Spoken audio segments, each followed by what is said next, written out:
High friends, good morning. Real blogger Jyoti চ্যানেলে সবাইকে স্বাগত। আশা করি তোমরা যে যেখানেই আছো সবাই ভালো আছো। তো আমি ভালো আছি। আবারও চলে এলাম তোমাদের সামনে আবার একটা নতুন সকাল নিয়ে। তো আবার সকালে যেরকম নিত্যদিন কাজকর্ম শুরু হয় সেই রকমই নিচের ঘরে এসে ওপর থেকে বিছানাটা আমি ঝেড়ে নিলাম। তারপরে যা আছে আসবাবপত্র সব মুছে নিচ্ছি, নিয়ে তারপর ঝাড়ঝাঁটা দিয়ে দেবো। আর এটা বৃহস্পতিবারের ভিডিও, তো সে কারণেই বৃহস্পতিবার দিন আমি ঘরদোর সব মুছে নিই বলে সকালবেলা আগে ঘরদোরগুলো মুছে নেবো। আর তারপর ওপরে যাব, কারণ ওপরে ছেলে ঘুমাচ্ছিল বলে আমি নিচে এসেছি। কারণ আজকে তো ছুটি, কারণ সরস্বতী পুজোর আগের দিন তো ছুটি হয়, সে কারণে ছুটি। তো ওপরে ঘুমাচ্ছে আর আমি নিচেরটা পরিষ্কার করছি। আগে নিচেরটা সেরে নেবো, তারপরে ওপরে যাব, দিয়ে ওকে তুলবো।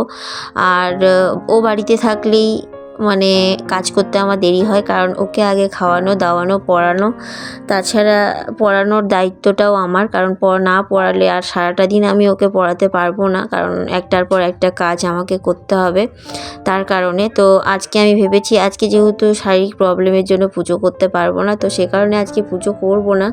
তো আগে ঘরদোরগুলো পরিষ্কার করে নিয়ে তারপর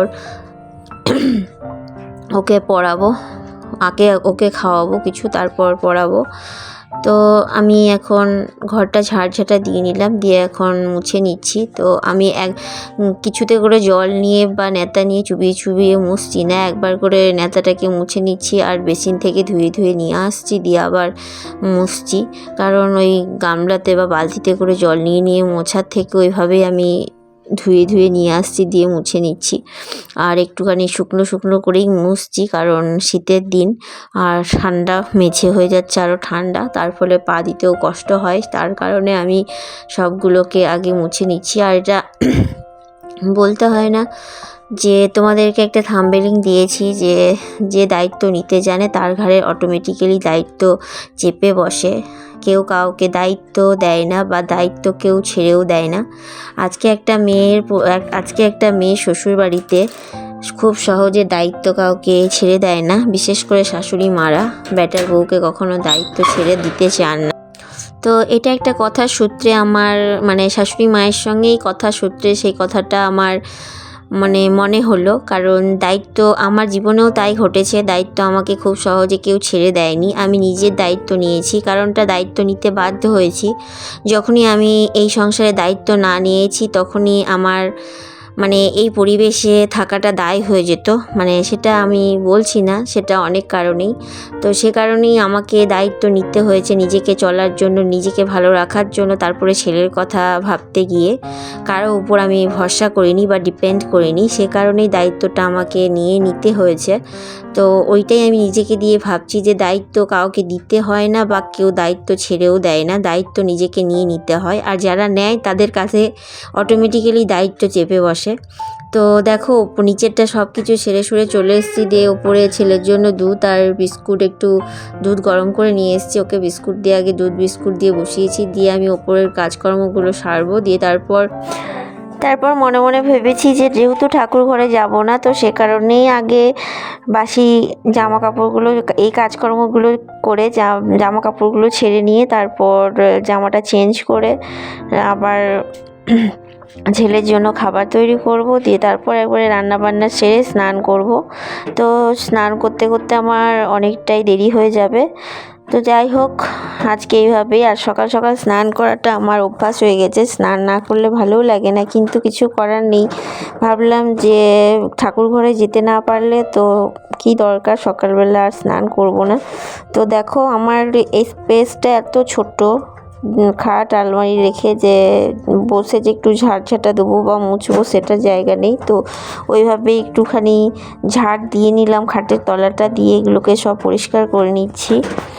দিয়ে তারপর এক গাদা কাপড় কাচাকুচি আছে। আর সত্যি কথাই তোমাদেরকে একটা কথা বলতে ভুলে গেছি, দেখো বেডশিটটা আর নিচে পাতা ছিল, আর নিচের খাটের বেডশিটটা যেহেতু আমার কাঁচা ছিল সেখানে কেউ শোয় না, তো ভাবলাম নিচেরটাই ওপরে পাতি দিয়ে ওপরে দুদিন ওটাতে শুয়ে নেবো, দিয়ে তারপর ভালো বেডশিট পাতবো। আগে নিচে একটা ভালো পাতবো আর ওপরে একটা ভালো পাতবো, সামনে সরস্বতী পুজো আছে আর আমার ভাইও আসবে, তার কারণে ওপরের ঘরে ভাইকে শুতে দেবো, তো ভালো একটা বেডশিট পাতবো। সে কারণেই নিচের বেডশিট বেডশিটটাই আবার তোমাদেরকে দেখালাম নিচের ঘরের বেডশিটটা একটু খাটের বিছানাটাকে একটু ওপর থেকে ঝেড়ে নিলাম। পরক্ষণে ভাবলাম যে এটাই তুলে নিয়ে এসে ওপরে এখন পেতে দিই আর ওপরের বেডশিটটাকে কেচে দিই। তো ওপরে বেডশিটটা কেচে দিয়েছি আর এটা শুকিয়ে গেলে নিচে পেতে দেবো আর ওপরে একটা ভালো বেডশিট পেতে দেবো নতুন। তো জানি না ভিডিওটা তোমাদের কেমন লাগবে, যদি ভালো লেগে থাকে প্লিজ লাইক শেয়ার সাবস্ক্রাইব করো আর ভালোবেসে আমার পাশে থেকো।